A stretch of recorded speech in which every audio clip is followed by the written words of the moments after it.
આજે તો ફ્રીજ ખોલીને જોયું તો ફ્રીજમાં પડી હતી ખાટી છાશ, તો વિચાર્યું ખાટી છાશને કાંઈક બનાવી લો. તો મમ્મીને કીધું ચાલો આપણે ઢોકળી બનાવી નાખીએ. તો ઢોકળી માટે મેં ચણાનો લોટ લઈ લીધો છે, તેમાં 1 ચમચી મીઠું નાખી દીધું છે, થોડીક મીઠા સોડા નાખી દીધા છે અને માથે લીંબુનો રસ નાખી દીધો છે. પછી 1 ગ્લાસ એટલી છાશ નાખીને બેટર તૈયાર કરી લીધું છે. અહીં બેટર આપણું સારી રીતે તૈયાર થઈ ગયું છે. બેટર તૈયાર થઈ જાય એટલે એક ડીશમાં મેં અહીંયા તેલ ચોપડી લીધું છે. તેલ ચોપડી ગયું પછી બેટર એમાં નાખી દીધું છે. પછી મેં ઢોકળાની થાળી બાફવા મૂકી દીધી છે. ઢોકળાની થાળી બાફવા મૂકી દીધી છે. ઢોકળાની થાળી બફાય ત્યાં સુધીમાં મેં અહીંયા લસણ, આદુ અને મરચાં ત્રણેય વસ્તુ લઈ લીધું છે ને તેને હું પેસ્ટ બનાવી લઈશ. ત્રણેય વસ્તુ નખાઈ ગઈ છે ને માથે 2 ચમચી નાખી દઈશ ચટણી. 2 ચમચી ચટણી નાખી દીધી છે ને પછી તેની સારી રીતે હું પેસ્ટ બનાવી લઈશ. ત્યાં સુધીમાં આપણી ઢોકળાની થાળી બફાઈ ગઈ છે. ઢોકળાની થાળી બફાઈ છે એટલે એક કડાઈમાં તેલ મૂકી દીધું છે.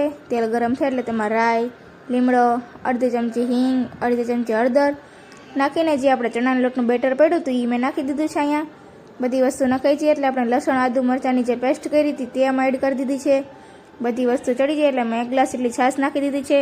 પછી તેમાં મીઠું નાખી દીધું છે અને પછી તેને ઉકળવા દઈશ. બધી વસ્તુ ઉકળી ગઈ છે ને પછી તેમાં મેં ઢોકળીના જે કટકા કર્યા છે એ તેમાં નાખી દઈશ.